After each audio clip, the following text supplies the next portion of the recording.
No dia em que a advocacia sofreu seu maior ataque, a TV Conjur recebe o advogado Cristiano Zanin, que foi um dos alvos dessa investida. Na manhã dessa quarta-feira, o juiz federal Marcelo Bretas determinou o cumprimento de 50 mandados de busca e apreensão em escritórios, nas casas de advogados e em empresas. O senhor é um dos principais alvos do lavajatismo, Zanin, desde que o seu escritório foi grampeado em 2016. A gente fica se questionando, quem é o alvo nesses casos? É o senhor ou é o seu cliente? Boa tarde, Luísa. Boa tarde, Tiago. Boa tarde a todos que estão nos assistindo. Eu acho que o principal alvo é o Estado Democrático de Direito. Posto isso, o que aconteceu hoje foi um dos maiores ataques à advocacia que nós tivemos notícia no nosso país.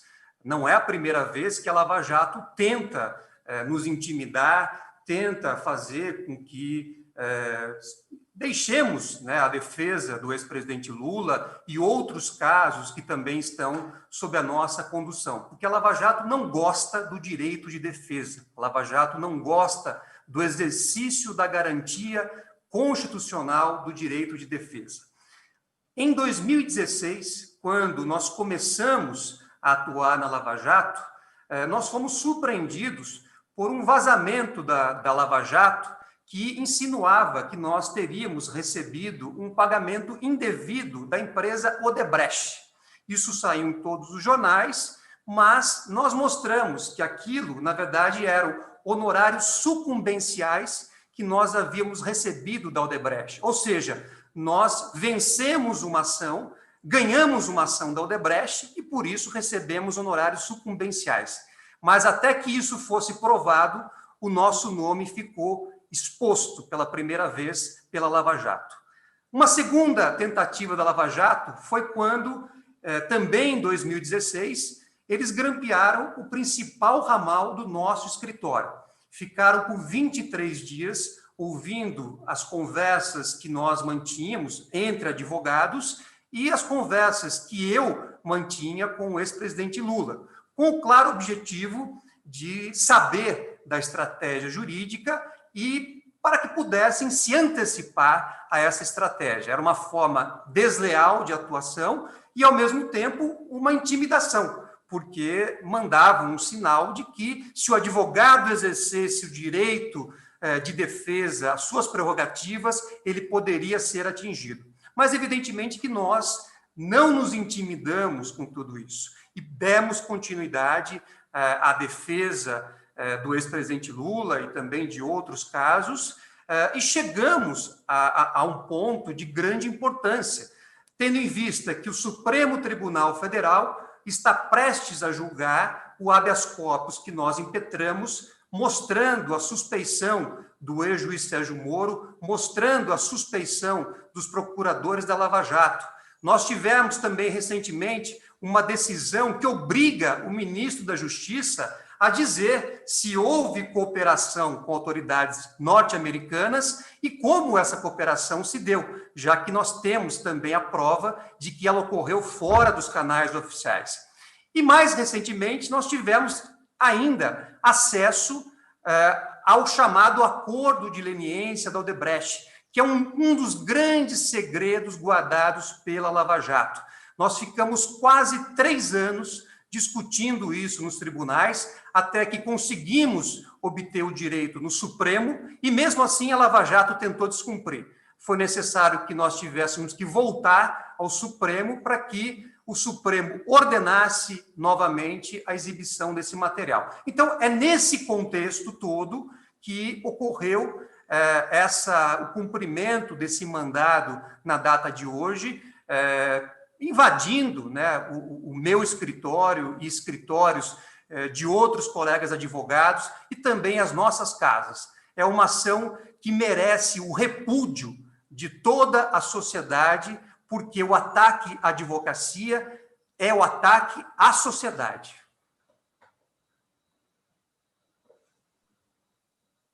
Zanin, e o que justifica esses ataques à advocacia? Isso se parece, por exemplo, com as investidas contra ministros que concedem habeas corpus? Sem dúvida, a Lava Jato sempre trabalhou com a ideia da intimidação.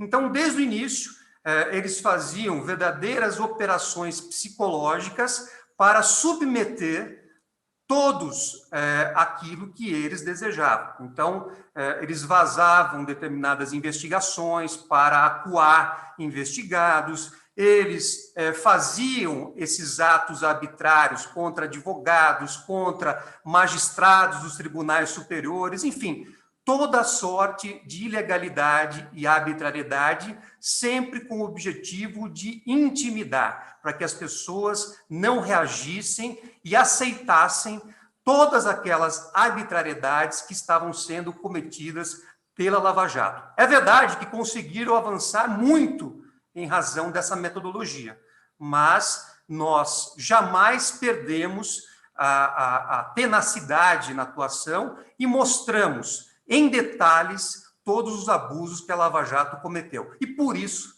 que hoje tivemos esse mandado lá no nosso escritório e também na minha residência. E já que a gente está falando de Lava Jato, o que representa hoje o lavajatismo? Porque tem muita gente que diz que esse é um modelo falido. O senhor concorda que acabou?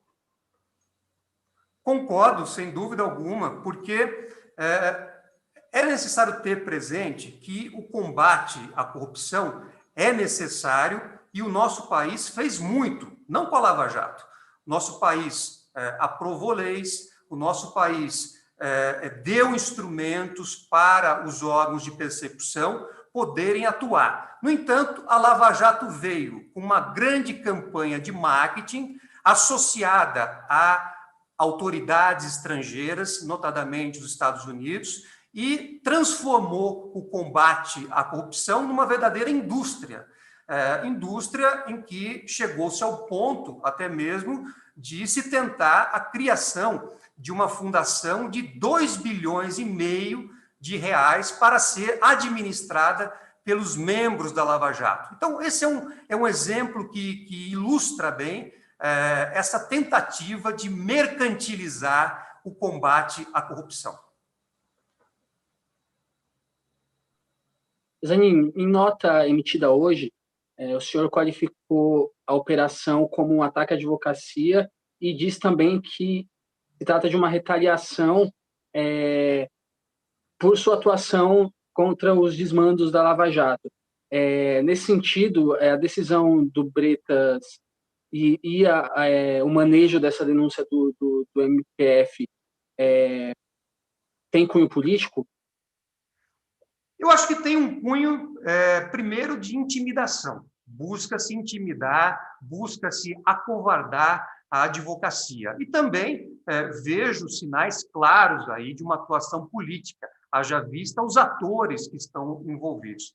Mas eu gostaria de abrir um parênteses nessa história para dizer o seguinte: o nosso escritório atuou, foi contratado pela Federação do Comércio, que é uma entidade privada, para atuar num grande litígio que envolvia a Confederação Nacional do Comércio. Então, na verdade, duas entidades privadas congêneres estavam num grande litígio. E o nosso escritório foi contratado para atuar em favor de uma das partes desse litígio. Toda a nossa atuação está plenamente documentada, está plenamente justificada, assim como outros colegas advogados também atuaram no caso. De lado a lado, havia um grupo de advogados, porque o caso tinha muitas vertentes e era uma grande batalha. Eu me lembro que o jornal O Globo chegou a definir em uma de suas reportagens esse caso como uma grande guerra jurídica, que se estendeu por anos. Então, todos os nossos serviços estão lá demonstrados, justificados. Eu tive o cuidado de fazer um levantamento e no nosso sistema nós temos mais de 1.400 petições só desse caso.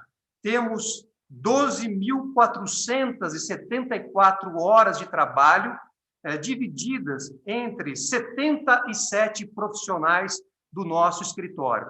Então, tudo isso está absolutamente posto à disposição. Só que não era isso que eles queriam. eles sequer chamaram o nosso escritório para justificar esse serviço. Aliás, eles próprios reconhecem que os serviços ocorreram.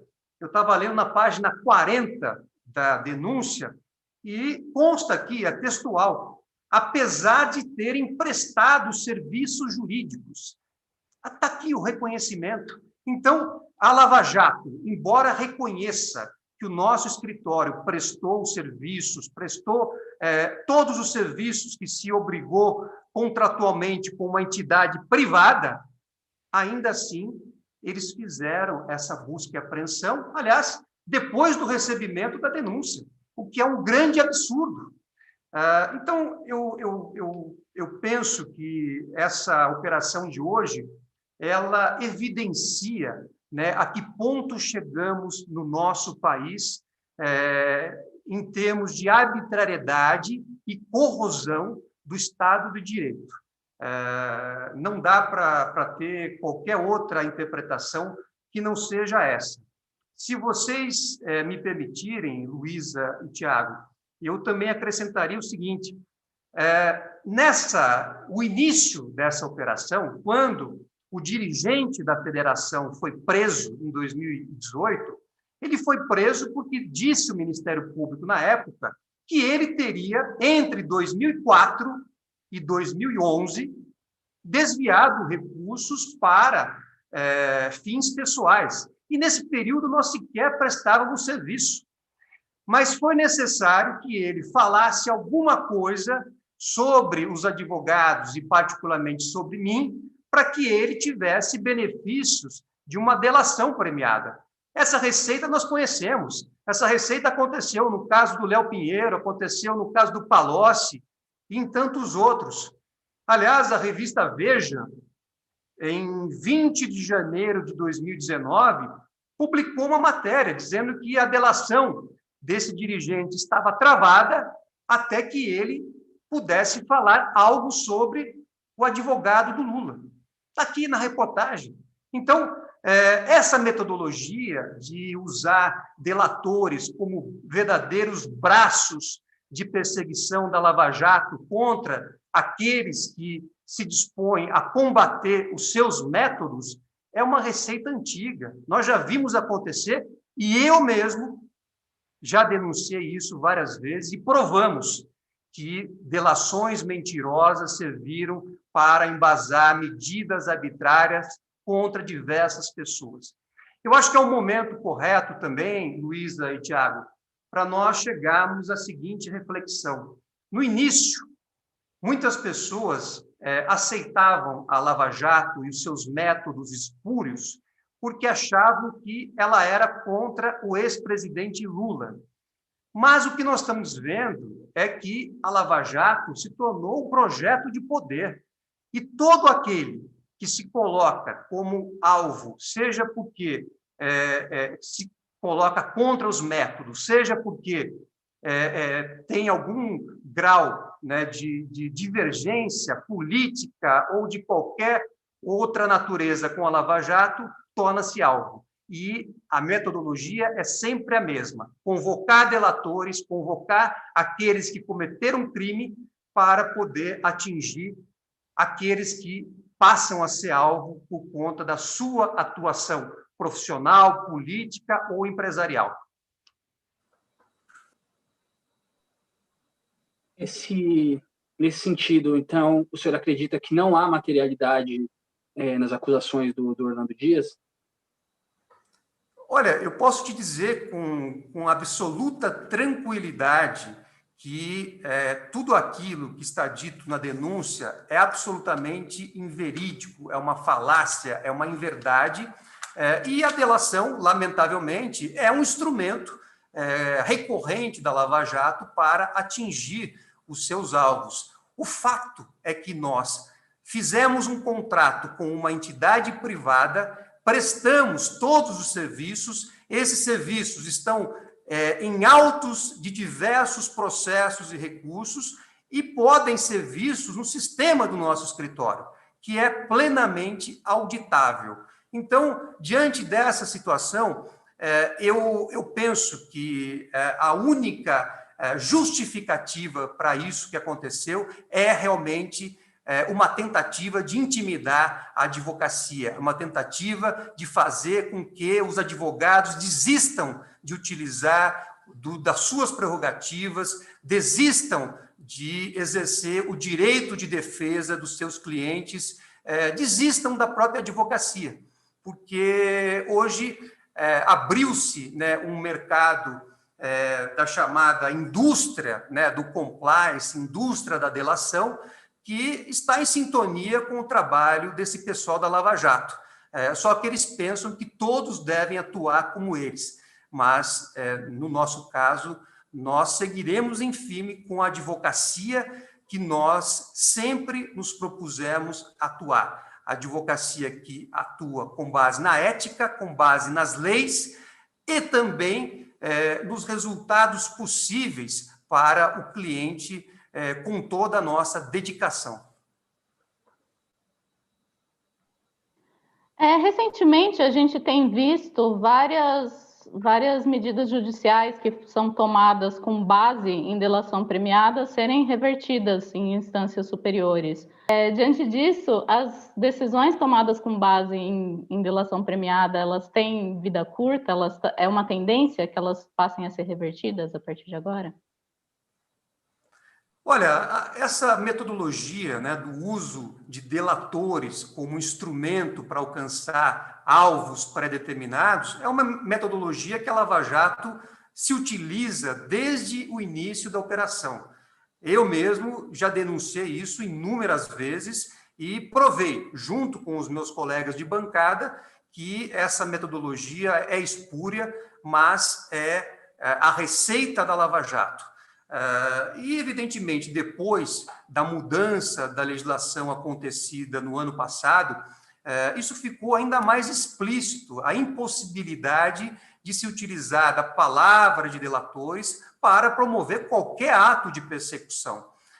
Porque é evidente, o delator não é uma testemunha, o delator não é alguém que tenha independência, ele busca um resultado, ele está buscando o seu interesse de obter um acordo, obter benefícios com o Ministério Público. E, para isso, ele vai fazer qualquer coisa, vai falar qualquer coisa, sobretudo quando a própria Lava Jato coloca na imprensa qual é a senha para que o delator possa obter o benefício. E, nesse caso específico, a revista Veja colocou que a senha seria dizer alguma coisa sobre o advogado do Lula. E ele acabou seguindo essa receita, inclusive contratou os advogados do Flávio Bolsonaro, muito amigos do juiz Bretas, né, para que pudesse seguir nesse intento e pudesse receber os benefícios que a Lava Jato prometeu para ele. Só, desculpa, já atropelando aqui, era uma próxima pergunta também, que a advogada que cuidou da delação atua junto com os advogados do Flávio Bolsonaro. O que isso significa? Olha, na Lava Jato é bem curioso isso, né? Porque lá em Curitiba nós já víamos que a Lava Jato tinha predileção por pessoas próximas, né? Para que atuassem, fizessem delações. E nesse caso nós temos, né, um juiz declaradamente bolsonarista, um juiz que vai até mesmo a inaugurações de obras do presidente Bolsonaro, que aceita uma delação e toma uma medida com essa violência com base numa delação feita pelos advogados do Flávio Bolsonaro. Então, se esses nomes não tiverem um significado maior nesse caso, eu não sei quando terá. Zanin, o senhor mencionou agora há pouco a questão da delação premiada. Eu queria saber se o senhor acha que esse é um caso em que, embora tenham sido juntados alguns documentos na denúncia, se ela foi apresentada só com base na palavra do delator. Eu não tenho dúvida, porque tudo que está aqui, na verdade, é proveniente da palavra de alguém que fez um acordo de delação com o Ministério Público Federal, com a Lava Jato, porque teve um problema pessoal. Esse delator, ele foi preso em 2018 sob a acusação de que teria feito desvios em benefício próprio entre 2004 e 2011. Veja, nesse período, nós sequer conhecíamos essa pessoa, sequer prestávamos serviço para a Federação do Comércio, mas foi necessário, para que ele obtivesse benefícios, para que falasse sobre advogados, especialmente sobre o nosso escritório, sobre mim.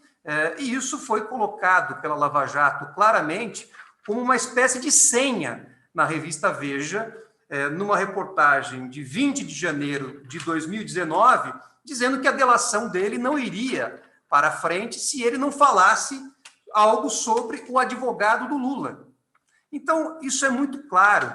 A Lava Jato se utiliza recorrentemente desse mecanismo. Ela se utiliza de pessoas que cometeram ilícitos para dar benefícios a essas pessoas e poder usar da palavra da delação para perseguir aqueles que são os alvos pré-definidos, aqueles que se colocam contra os métodos da Lava Jato, aqueles que se colocam contra aquilo que se chamou lavajatismo, que, na verdade, é uma metodologia que não respeita a Constituição da República e as leis do país. E nesse caso também o MPF concordou que o Diniz mantenha $1 milhão no exterior como retribuição pela delação. O que o senhor acha disso? Olha, eu não tenho ainda detalhes, né, eu não acompanhei, não tenho detalhes desse caso, mas me parece que tudo foi muito bem organizado, né, como um ataque frontal à advocacia.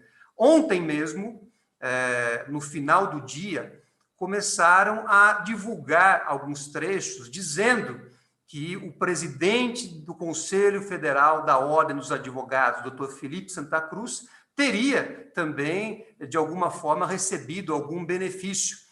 Então, isso foi uma construção para que hoje pudessem fazer todas essas buscas e apreensões em escritórios de advocacia e casas de advogados, na expectativa de que a OAB estivesse fragilizada e não fosse defender os direitos e prerrogativas dos advogados. Eu tenho a certeza de que o presidente Felipe Santa Cruz e toda a Ordem dos Advogados não vai se calar diante desse grande absurdo, e eu espero, né, que esse episódio sirva para que a OAB possa reafirmar as prerrogativas dos advogados, possa reafirmar o exercício do direito de defesa no nosso país. Em episódios anteriores, como eu já disse aqui, não é a primeira vez que a Lava Jato tenta intimidar a advocacia, inclusive em relação a nós. No passado, talvez a OAB tenha sido tímida na sua reação. Eu espero, desta vez, que a OAB possa cumprir o seu papel e possa defender com muita veemência as prerrogativas profissionais, porque, ao defender as prerrogativas profissionais, ela não estará defendendo o advogado, mas estará defendendo a cidadania, porque as prerrogativas servem para a defesa do cidadão. Dani, na sua primeira resposta, o senhor mencionou os honorários. O senhor acha que os procuradores jogam com desconhecimento público para atacar os honorários recebidos pelos advogados? Eu não tenho dúvida, porque é muito curioso que os membros da Lava Jato, embora sejam agentes públicos, eles façam palestras, eventos, participem de várias atividades mercantis, sem que sejam incomodados. Aliás, o próprio Conselho Nacional do Ministério Público parece que fez vistas grossas por um longo período para esse tipo de atuação. E, por outro lado, eles querem o tempo todo demonizar a advocacia, o advogado, porque não querem o exercício do direito de defesa. Só que o advogado, ele tem as suas prerrogativas, e dentre elas está a inviolabilidade do seu escritório, a inviolabilidade do seu material de trabalho e também de toda a sua relação com o cliente. Então, nesse caso, tendo em vista que nós comprovamos a relação de cliente e advogado com uma entidade privada, a Federação do Comércio, e provamos ter executado os serviços contratados, é evidente que a Lava Jato ou qualquer outra autoridade jamais poderia se imiscuir nesta relação, jamais poderia expor os advogados, os escritórios, da forma que fizeram, como nesta operação ocorrida hoje e também em outros episódios. Eu tenho sido bastante crítico da Lava Jato, Luísa e Tiago, mas as críticas que eu e os meus colegas de bancada sempre fizemos foram embasadas. Nós jamais fizemos uma crítica pessoal ou despropositada. Tudo que nós dissemos, nós apresentamos a prova correspondente. E muitas vezes essa prova veio depois a ser reforçada ao longo do tempo. A exemplo que ocorreu na chamada Vaza Jato, que são as notícias, né, publicadas pelo Intercept e outros veículos de imprensa a partir dos diálogos entre os procuradores e entre...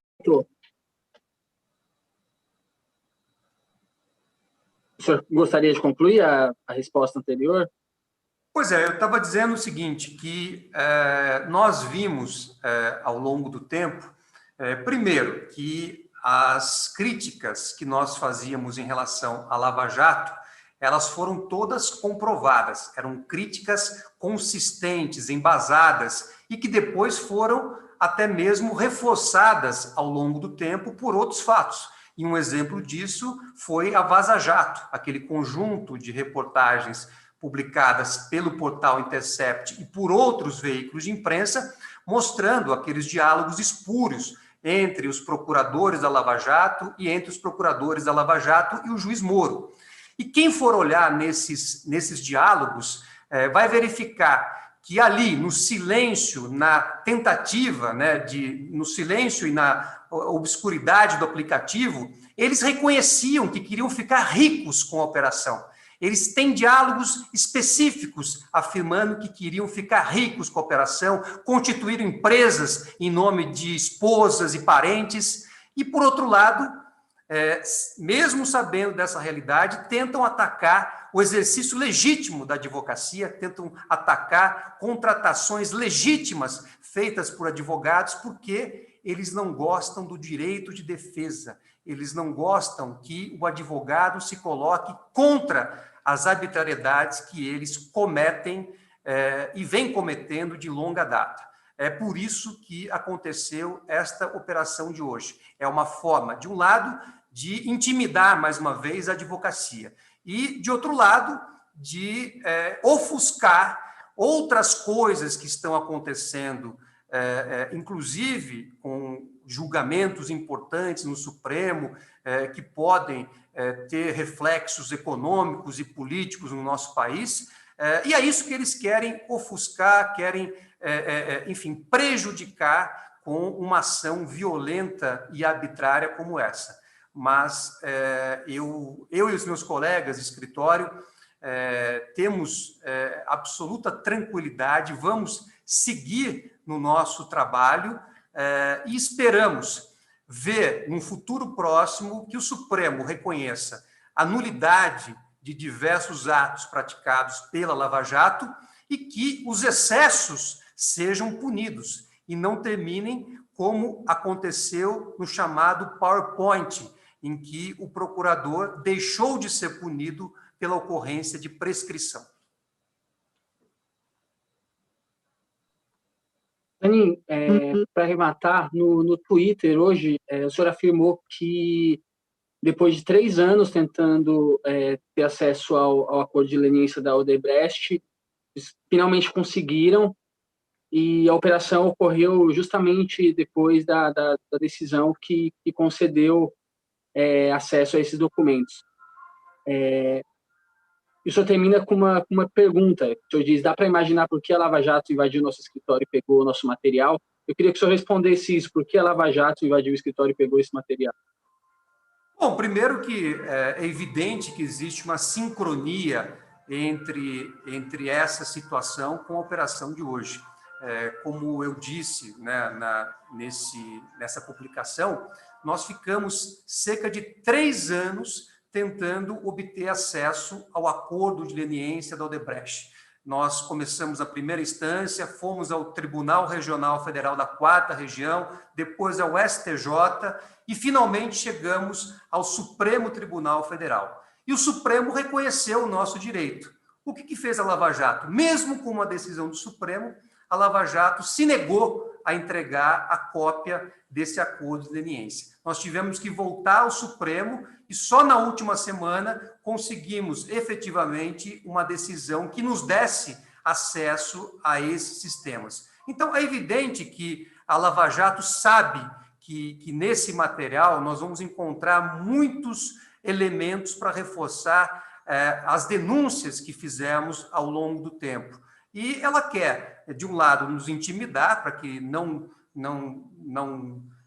sigamos à frente e também quer prejudicar esse trabalho de análise. Enquanto estamos lá olhando a acusação que foi feita hoje, estamos deixando de atuar na análise daqueles documentos, assim como de outros documentos importantes. Essa é a metodologia da Lava Jato, é a metodologia que eles vêm aplicando no nosso país, e não é à toa que nós chegamos até onde estamos. Um país que está sofrendo muito, evidentemente, com a pandemia, mas também um país que tem a sua economia bastante afetada e também a sua condução política bastante afetada por atos ilegais e arbitrários da Lava Jato. A Lava Jato é a responsável pela eleição do presidente Bolsonaro, o Moro é um aliado do Bolsonaro e saiu do governo só por conveniência, porque quer uma carreira política própria. Então, tudo isso está bastante interligado e está diretamente ligado ao que aconteceu na data de hoje. Eu espero que todos, né, tenham acesso a esses esclarecimentos e possam, evidentemente, se colocar contra o que fez a Lava Jato, porque este abuso que aconteceu hoje com este grupo de advogados pode amanhã acontecer com qualquer outro advogado, com qualquer outro escritório de advocacia. Basta que se coloque à frente, se coloque como um obstáculo à Lava Jato para que ela cometa novas ilegalidades e arbitrariedades. Muito obrigada, Cristiano Zanin, pela participação aqui na entrevista da TV Conjur, e até a próxima. Muito obrigado, Luísa, muito obrigado, Tiago, e todos que estiveram conosco nos assistindo.